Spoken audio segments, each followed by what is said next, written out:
अकेलेपन के विषय में जिज्ञासा कर रहे हैं। लिखा है कि आचार्य जी, आज के युवा के पास खुद को समय की धारा में व्यस्त रखने के लिए हर तरह के साधन सतत मौजूद हैं। सबसे बड़ा साधन तो मोबाइल फ़ोन है, जिसमें इंटरनेट की सुविधा है।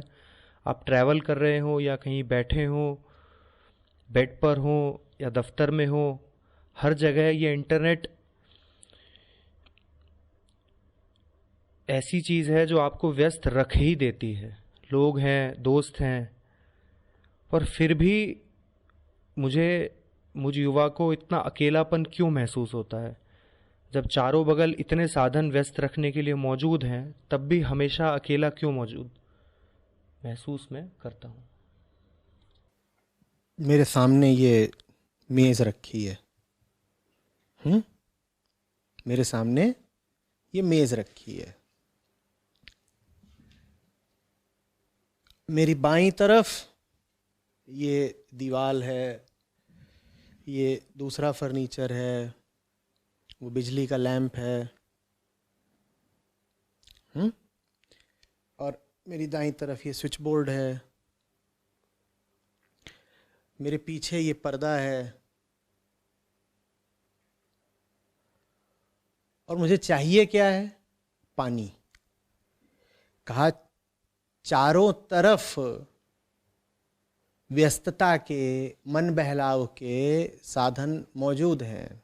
प्रश्नकर्ता कह रहे हैं कि चारों तरफ बहुत लोग मौजूद हैं, खूब भीड़ है, और अगर लोग ना मौजूद हों तो मोबाइल फ़ोन है, इंटरनेट है, वर्चुअल तरीके से लोगों से जुड़ा जा सकता है, संबंधित हुआ जा सकता है। चारों तरफ बहुत है जो उपलब्ध है जुड़ने के लिए, मिलने जुलने के लिए, व्यस्त रहने के लिए। फिर भी अकेलापन बहुत लगता है। यह प्रश्न है। चारों तरफ इतना कुछ है,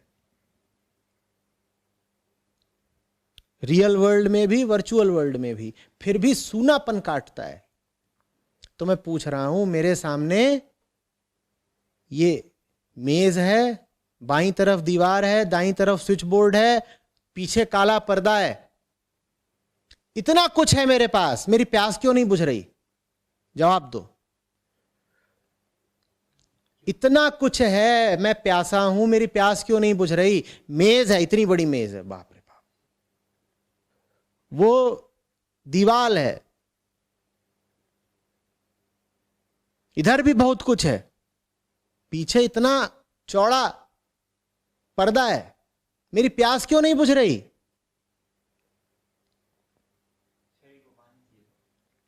मेरी प्यास क्यों नहीं बुझ रही? और अगर मुझे प्यास बुझानी है और मैं मेज पकड़कर बैठा हूं, या दीवार से गले मिल रहा हूं, या खंभे पर चढ़ रहा हूं,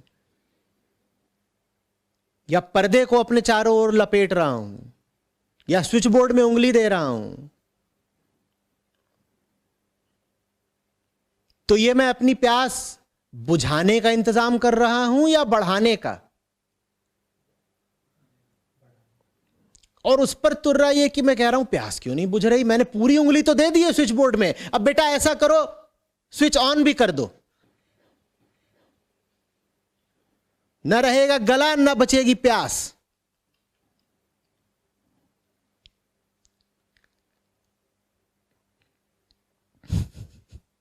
अपने आप को लोगों से या चीजों से या विचारों से घेर लेना ही काफी है क्या? या यह पूछना जरूरी है कि यह सब कुछ जिससे मैं घिरा हुआ हूं मेरे किसी काम का भी है या नहीं? घिरे तो खूब हुए हो, पर प्यासे को घेर रहे हो भूसे से।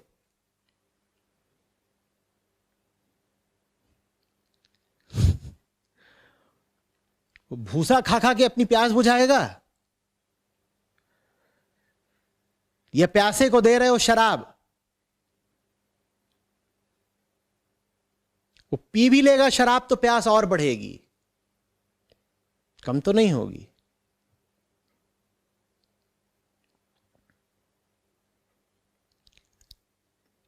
अब आगे मैं जो कुछ बोलूंगा, जितना अभी तक बोला बस उसका विस्तार होगा।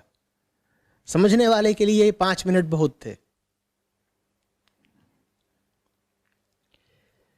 हर चीज जो तुम्हारा समय घेर कर बैठी है उससे पूछो, तू मुझे वो दे सकती है क्या जो मुझे चाहिए? नहीं दे सकती तो तू मेरा समय क्यों घेरती है? तू मेरी जिंदगी पर काहे कुंडली मार के बैठ गई है?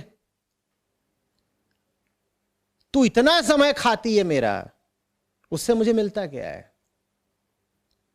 न सिर्फ तुझसे मुझे कुछ मिलता नहीं, बल्कि तूने वो कीमती समय घेर लिया मेरा, जो समय किसी सार्थक प्रयोजन में जा सकता था ना, और उस समय को तू ले गई, पता भी नहीं चलता, समय तो ऐसे बीतता है।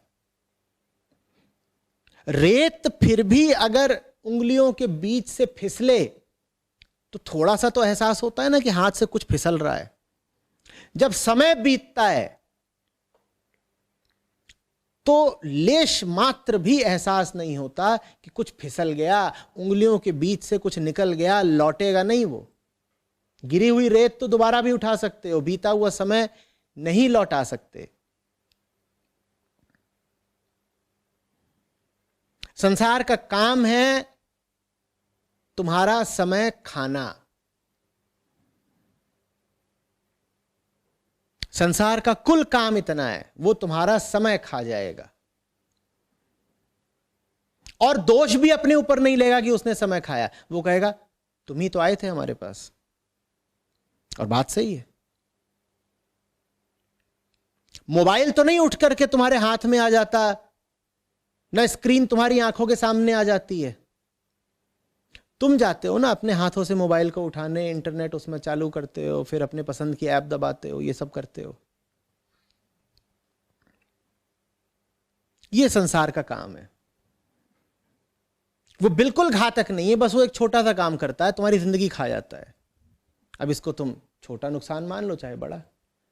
कोई आके तुम्हें छुरा मार दे तो तुम कहते हो हाय हाय इसने मेरी जान ले ली, इसको जेल में डालो, इसे फांसी की सजा दो, है ना?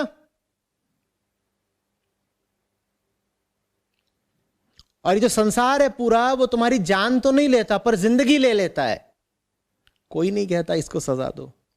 सजा क्या देनी है? हम तो आशिक हैं उसके, हम तो मुरीद हैं उसके, हम तो कायल हैं उसके, फैन हैं उसके, हम तो भिखारी हैं उसके सामने, कुछ दे दे कुछ दे दे। वो देता तो कुछ नहीं है, तुमसे वो ले लेता है जो एकमात्र चीज तुम्हारे पास थी, समय, जीवन, जिंदगी, वो ले जाता है और नहीं पता चलता।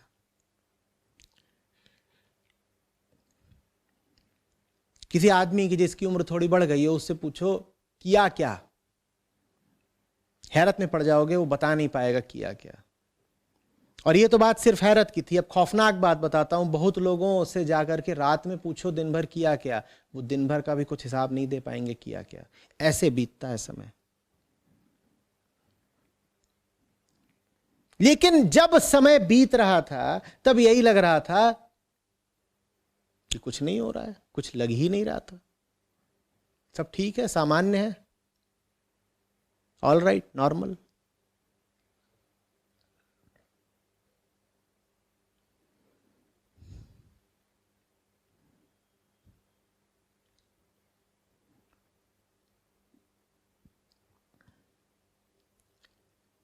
प्यासे को कुछ ना मिलता हो प्यास बुझाने को, संभव है कि उसकी जान बच जाए, क्योंकि अगर उसे कुछ नहीं मिला है, कोई विकल्प नहीं मिला है, कोई बहाना, कोई सांत्वना नहीं मिली है, तो वो जोर लगा के तलाशेगा, क्योंकि उसे कुछ भी मिला नहीं है।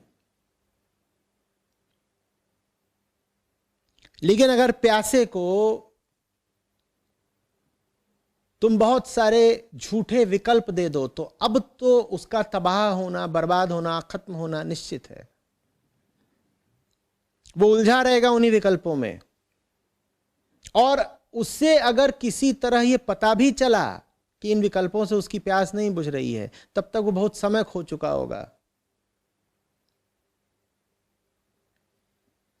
मामला और गंभीर हो चुका होगा।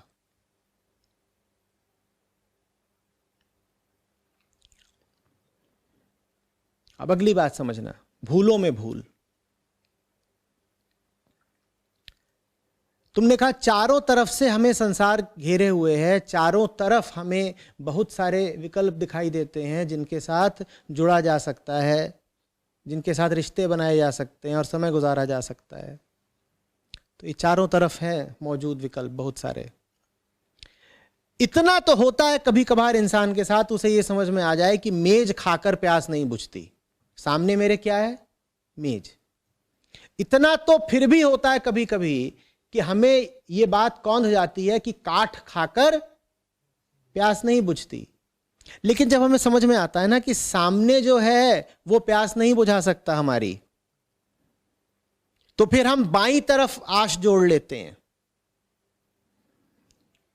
फिर हम आशा बांध लेते हैं बाईं तरफ वाले से। अच्छा, मेज से धोखा मिल गया, देखा मैं कितना होशियार हूं, मैंने पकड़ लिया कि मेज से प्यास नहीं बुझ सकती। तो अब मैं क्या करूंगा?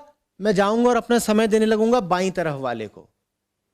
अब वहां पर जो कुछ भी सामग्री है मैं उससे उलझूंगा कि अभी अभी तो मैं पता करके आया हूं ना कि मेज से प्यास नहीं बुझती,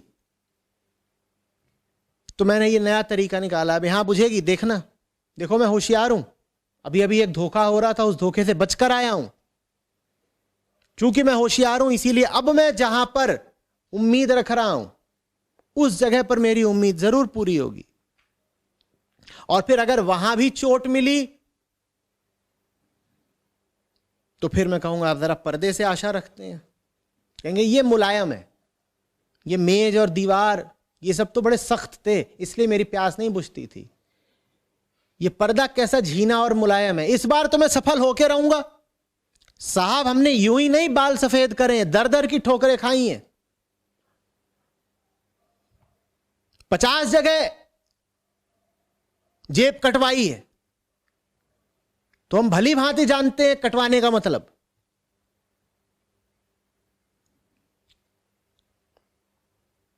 इस बार तो सफलता हमारी है।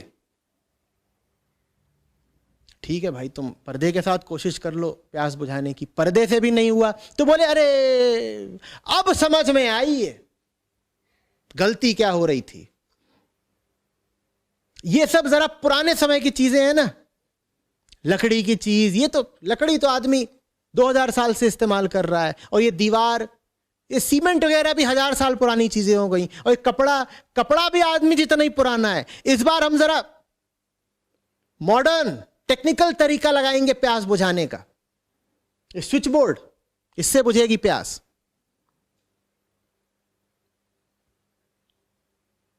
तो बदल बदल के तरीके से हम कोशिश करते रहते हैं। एक तरफ निराशा मिलती भी है तो दूसरी तरफ आशा बांध लेते हैं। हम निराश होते भी हैं तो संसार के किसी एक पक्ष से निराश होते हैं, संसार मात्र से निराश नहीं होते।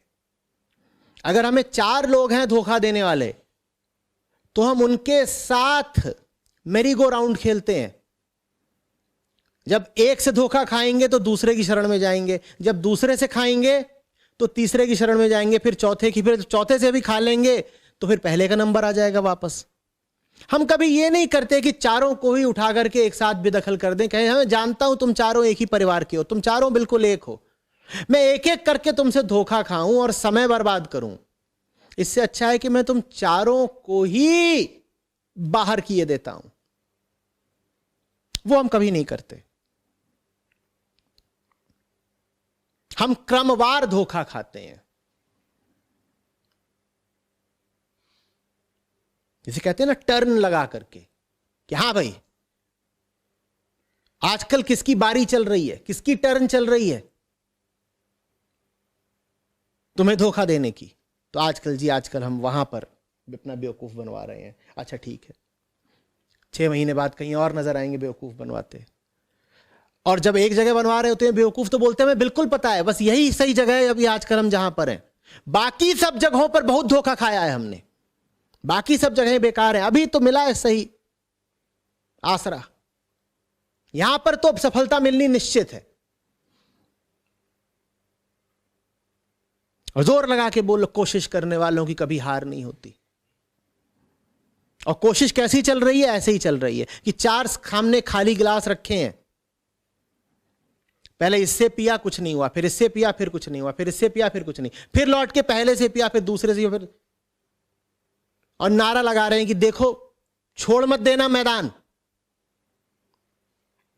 एक ना एक दिन सफलता जरूर मिलेगी। 1 2 3 4, 1 2 3 4, 1 2 3 4, 1 2 3 4, सफलता मिलेगी ही मिलेगी। अरे तुम इन्हीं 4 बेवकूफी भरी हरकतों को दोहराते रहोगे तो कहां से सफलता मिलेगी? न तुम नए, न तुम्हारे लक्ष्य नए, न तुम्हारी मूढ़ता नई, न तुम्हारे तरीके नए, परिणाम नया कहां से आ जाएगा? परिणाम भी तुम पुराने ही दोहराते रहोगे।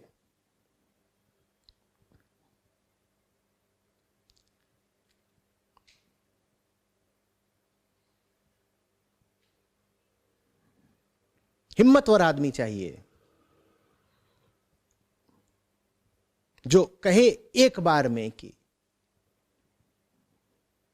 माया के एक पक्ष से नहीं, माया से ही जीत हासिल करनी है।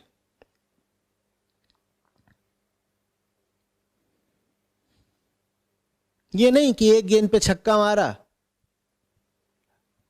और अगली पर बोल्ड, और छक्का मारने के बाद आउट होने की अक्सर वजह होती ही यही है कि पिछली गेंद पे छक्का मार दिया था, तो अब लगा कि अब तो हम ही धुरंधर हैं।